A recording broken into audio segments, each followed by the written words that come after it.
Welcome to the Salmon Runs YouTube. Enjoy the video.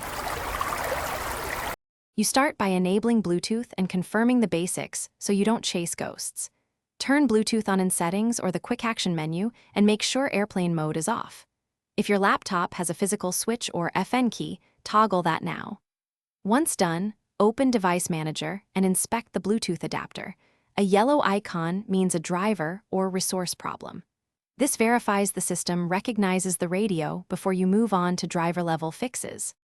You'll work through driver repair because most Bluetooth faults live there. Run the built-in troubleshooter first to collect diagnostics and auto-fix simple issues.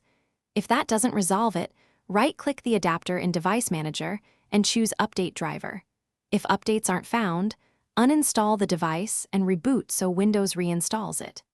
Make sure to download the OEM driver from the laptop maker if Windows provides a generic one, since vendor packages include. You finish by resetting hardware and isolating the problem.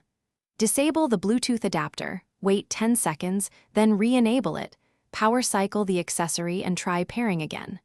Once done, test with a different phone or headset so you know whether the laptop or the peripheral is at fault. If problems persist, use System Restore to revert recent changes or contact the manufacturer. But first try this troubleshooting tip. Remove all paired devices and clear Bluetooth cache/settings on the.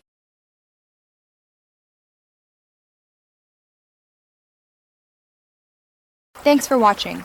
Consider subscribing if we helped you.